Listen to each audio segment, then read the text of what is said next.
안녕하세요. 오늘 이 시간은 부모의 자녀 양육 스타일과 자녀에게 미치는 영향에 대해 알아보겠습니다. 만일 부모님의 자녀가 수학의 어려움을 겪고 있다고 상상해 보시기 바랍니다. 따라서 귀화의 자녀는 일주일에 한 번 수학 선생님으로부터 수학 과외를 하고 있습니다. 수학 과외는 월요일에만 가능하며 이제 곧 이틀 안에 수학 시험이 있습니다. 그러나 자녀의 가장 친한 친구가 다른 주에서 잠깐 왔고 집으로 방문을 온다고 합니다. 그날이 하필이면 월요일입니다. 자녀는 수학 과외를 하기보다 오랜만에 방문한 친구와 놀게 해달라고 애원합니다. 이런 경우 여러분은 자녀에게 어떻게 대답하시겠습니까? 부모님께서 어떻게 자녀와 상호작용하고 훈육하시는지는 평생 동안 자녀에게 영향을 미칩니다. 자녀의 양육 스타일은 자녀의 신체적인 것부터 사회적인 발달까지 모든 부분에 영향을 미칠 수 있습니다. 때문에 이 시간은 건강한 자녀 양육 스타일에 대해 같이 알아보시는 시간 되시길 바랍니다. 독재적 스타일이 있습니다. 아래의 이야기 중 공감하는 부분이 있으신지요? 첫 번째, 부모의 규칙에 대해 내 방식이 곧 길이다. My way or the highway 라고 생각한다. 두 번째, 자녀의 생각이나 감정은 크게 중요한 것이 아니다. 세 번째, 자녀는 부모의 말에 무조건 순종해야 한다. 이 중 하나라도 공감을 하신다면 당신은 독재적 스타일의 부모일 수 있습니다. 독재적 스타일의 부모는 아이들의 예외 없이 부모가 세워놓은 규칙을 따라야 한다고 믿습니다. 독재적 유형의 부모는 아이가 규칙에 대한 이유를 물어보면 내가 그렇게 말했으니까 because I say so 라고 말하는 것으로 유명합니다. 자녀와의 협상에 관심이 없으며 그들의 초점은 자녀의 순종에 있습니다. 또한 아이들이 문제를 만났을 때 문제에 어떻게 접근해야 할지 고민하거나 참여하는 것을 원치 않습니다. 대신 규칙을 만들고 아동이 그 규칙에 따라 결과를 시행하길 원합니다. 독재적 스타일의 부모는 훈육 대신 징계를 사용합니다. 따라서 자녀에게 더 나은 선택을 하는 방법을 가르치기보다는 자녀의 실수에 자녀가 미안해하고 죄책감을 느끼게 합니다. 아들인 경우 대인관계에서 적대성이 나타날 수 있고 딸인 경우 독립성과 자존감이 낮을 수 있습니다. 이렇게 엄격한 독재주의적 부모 밑에서 자란 자녀는 대부분 부모님의 규칙을 따르는 경향이 있습니다. 하지만 거기에는 대가가 따릅니다. 첫 번째로 자녀의 감정이나 생각이 무시되는 환경 속에 지내기 때문에 자녀의 자존감에 문제가 발생할 위험이 높습니다. 두 번째로 적대적이거나 공격적인 성격이 될 수 있습니다. 자녀는 시간이 지날수록 자신이 하는 일을 어떻게 하면 더 나은 방향으로 할 수 있을지를 생각하기보다는 종종 부모에 대한 증오와 분노에 집중하게 됩니다. 세 번째, 독재적 부모의 엄격한 환경 속에서 자란 자녀는 부모로부터 혹독한 말과 처벌을 피하기 위해 종종 거짓말을 합니다. 다음으로 권위적 스타일이 있습니다. 아래의 이야기 중 공감하는 부분이 있으신지요? 자녀와 긍정적인 관계를 유지하고 형성하기 위해 노력합니다.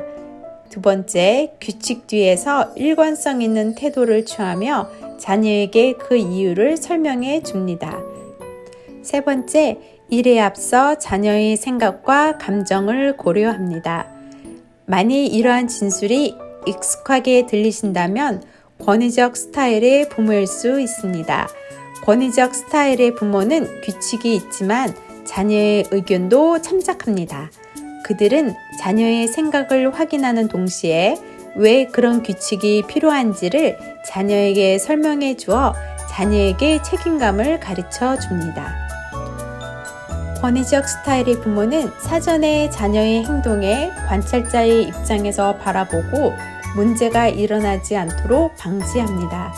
또한 긍정적인 훈육 방식을 사용하여 자녀의 행동에 칭찬 및 보상을 해주어 좋은 행동이 지속되기 위해 지지해 줍니다. 권위적 스타일의 부모 밑에서 자란 자녀는 자신의 의견을 자유롭게 표현하며 책임감 있는 성인이 될 가능성이 높습니다. 또한 문제를 만났을 때 열린 사고를 가지고 탐색하며 침착하게 과정을 밟아 결과에 도달합니다. 허용적 스타일이 있습니다. 아래의 이야기 중 공감하는 부분이 있으신지요? 첫 번째, 규칙을 설정해 놓지만 거의 실행하지 않는 편입니다. 두 번째, 자녀에게 일관적인 태도를 취하지 않습니다. 세 번째, 부모의 개입이 적을수록 자녀가 잘 배우고 자라줄 거라 믿습니다. 만일 이러한 진술이 익숙한 것처럼 들리신다면 당신은 허용적 스타일의 부모일 수 있습니다. 허용적 스타일의 부모는 한 발짝 뒤에서 아동을 바라보며 문제가 심각하다고 생각할 때만 개입합니다. 그들은 자녀가 어떤 잘못이나 실수를 해도 아이라서 그렇지 뭐 하며 관대한 태도를 취합니다. 자녀가 약속을 어겨서 훈육을 해야 할 때도 자녀가 잘못했다고 말하면 쉽게 넘어가 줍니다. 허용적 스타일의 부모는 부모 입장보다는 자녀에게 친구 역할을 해주려고 합니다. 그들은 종종 자녀의 문제에 대해 이야기를 하지 않으며 자녀가 때로는 잘못된 선택을 했을지라도 자녀 스스로 깨우치기를 바라거나 행동을 저지하는 일에 노력을 기울이지 않습니다. 관대한 부모 밑에서 자란 자녀는 생활 속에서 규칙을 배우지 못했기 때문에 학업적으로 어려움을 겪을 가능성이 높습니다. 또 부모로부터 한계 설정이라는 생활이 없기 때문에 자존감이 낮고 우울함을 호소하는 경우가 많습니다.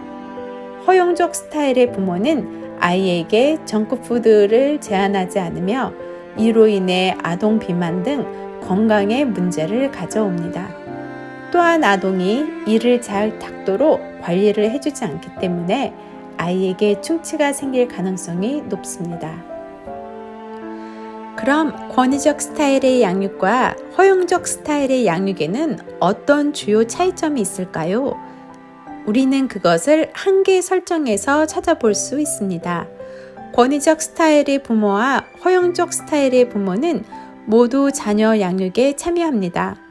그러나 허용적 스타일의 부모와는 달리 권위적 스타일의 부모는 자녀가 잘못된 행동을 했을 때 자녀가 반성하고 책임감 있게 행동하기를 기대하며 확고한 입장을 취합니다. 또한 규칙을 정했을 때는 그 규칙에 일관적으로 행동하며 반응합니다. 다음은 방임적 스타일이 있습니다. 아래 이야기 중 공감하는 부분이 있으신지요? 첫 번째, 학교에서의 생활이나 과제물에 대해 자녀에게 묻지 않습니다. 두 번째, 자녀가 어디에 있는지 누구와 함께 있는지 알지 못합니다. 세 번째, 대부분 시간 동안 자녀와 함께 보내지 않습니다. 만일 이러한 진술이 익숙한 것처럼 들리신다면 당신은 방임적 스타일의 부모일 수 있습니다.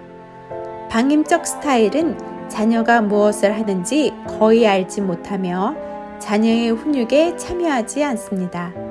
자녀는 부모의 관심을 받지 못합니다. 부모는 자녀가 스스로 잘할 것을 기대합니다. 그들은 아이들에게 기본적인 욕구를 충족시키기 위해서 노력하지 않습니다. 방임적 스타일의 부모가 되는 것은 때로는 본인이 의도하는 별개의 경우가 있습니다. 예를 들어 부모가 정신 건강에 심각한 문제가 있던가 약물 남용 문제가 있어 아동을 지속적으로 돌보지 못하는 경우입니다. 방임적 스타일의 부모는 아동 발달에 대한 지식이 부족합니다. 그리고 일 청구서 지불 등 경제적 문제나 다른 문제에 압도당하며 사는 경우가 많습니다. 방임적 스타일의 부모 밑에서 자란 자녀는 자존감과 도덕적 문제를 겪고 있습니다. 학교에서도 성적이 좋지 못하며 자주 행동에 문제를 보이고 행복 지수가 낮습니다. 도표를 보시면 각각의 다른 자녀 양육 스타일에 대한 특징을 보실 수 있습니다.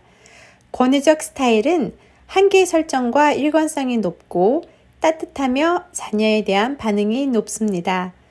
독재적 스타일은 한계 설정과 일관성이 높고 반면에 따뜻함과 자녀에 대한 반응이 낮습니다. 허용적 스타일은 한계 설정과 일관성이 낮고 반면에 따뜻함과 자녀에 대한 반응이 높습니다. 방임적 스타일은 한계 설정과 일관성이 낮고 따뜻함과 자녀에 대한 반응이 낮습니다. 이상 알아본 4가지 부모 스타일은 때로는 부모가 한 가지 범주에만 속하지 않을 수 있습니다. 좋은 예로 영화 보이후드를 들 수 있습니다. 영화 보이후드는 텍사스에서 이혼한 부모와 함께 6살부터 18살까지 알러 콜트레인이 주인공 메이슨 역으로 실제 자신이 어린 시절과 청소년기를 묘사하고 있습니다. 그의 어머니는 자녀에게 사랑으로 따뜻하게 대하지만 메이슨이 성장함에 따라 그가 해야 할 일에 대해 단호하게 말하며 그에게 기대를 하고 필요한 것을 제공합니다. 메이슨은 어머니에게 자신의 행동에 대해 이야기하고 왜 그렇게 했는지를 설명합니다.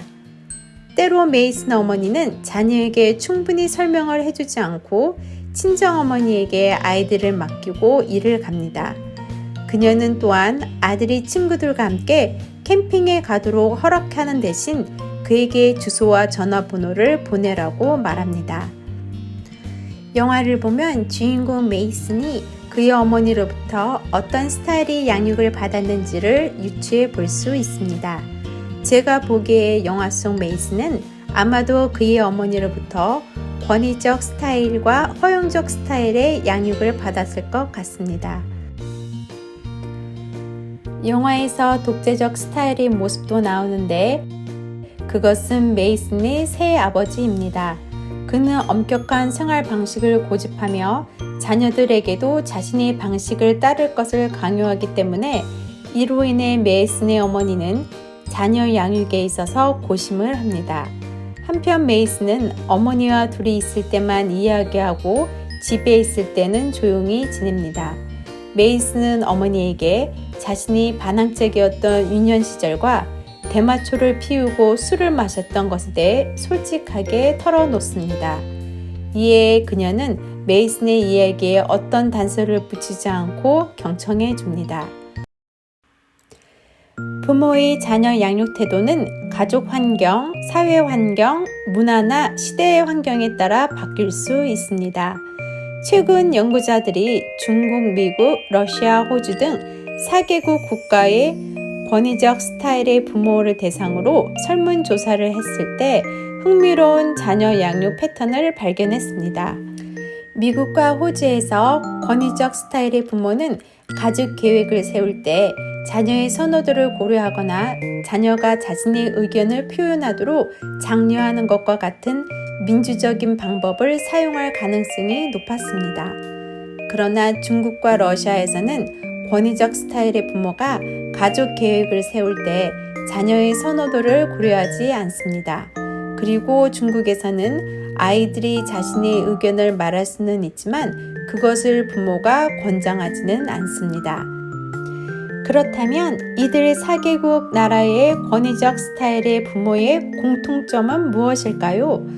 가장 큰 공통 분모 중 하나는 규율에서 그것을 찾아볼 수 있습니다. 아이들이 잘못 행동했을 때 부모는 자녀와 이야기를 나누고 규칙의 이유를 설명했습니다. 또한 부모들은 자녀에게 유도적인 방법을 사용했다고 합니다. 보시는 책에서 자녀를 훈육하는 방법으로 유도적인 방법과 독단적인 방법에 대해 소개합니다. 유도적인 방법은 아이들이 스스로 바람직한 행동을 할 수 있도록 방향을 잡아주고 필요한 지식을 가르쳐주는 것입니다.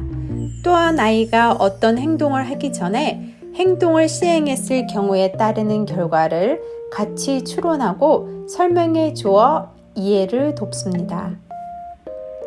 예를 들어 아이가 뜨거운 물을 만지려고 할 때 부모는 아이에게 물이 뜨거우며 뜨거운 물을 만지면 어떻게 될 것인가에 관해 이야기해 줍니다.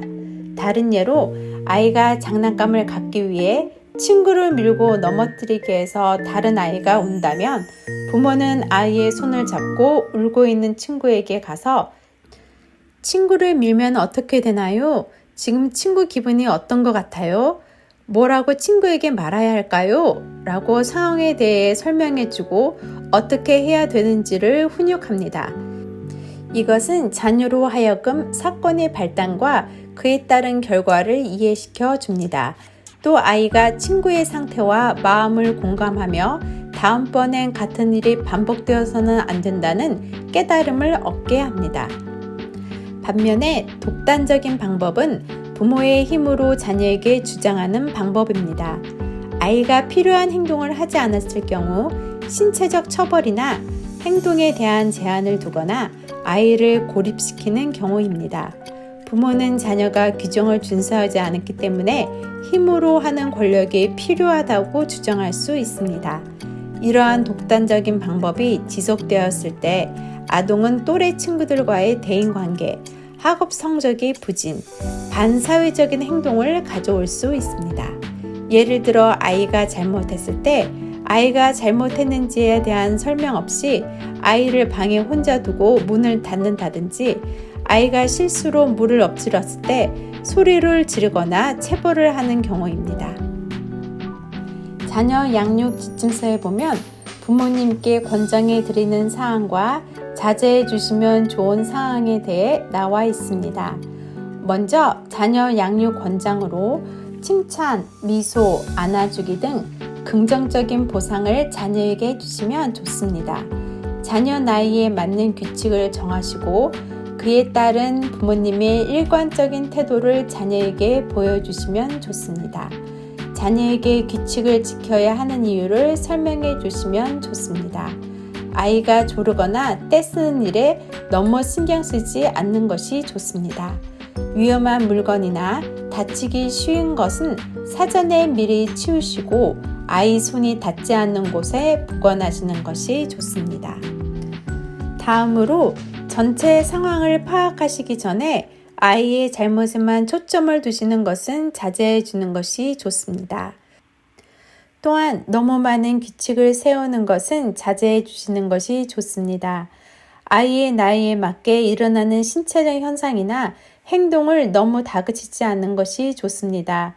예로 아이가 손가락을 빨거나 말이 더디거나 물을 따를 때 흘리거나 하는 것은 발달 과정에서 흔히 있는 일입니다.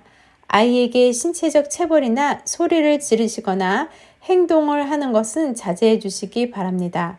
반대로 지나치게 아이에게 관대하거나 방임하시지 않기를 바랍니다. 최선의 부모가 되기 위한 헌신과 자녀와의 긍정적인 관계를 유지하시면서 건강한 방식으로 부모님의 권위를 확립할 수 있습니다. 시간이 지남에 따라 자녀는 권위 있는 스타일의 부모로부터 혜택을 누릴 것입니다. 오늘 이야기는 여기까지입니다. 감사합니다.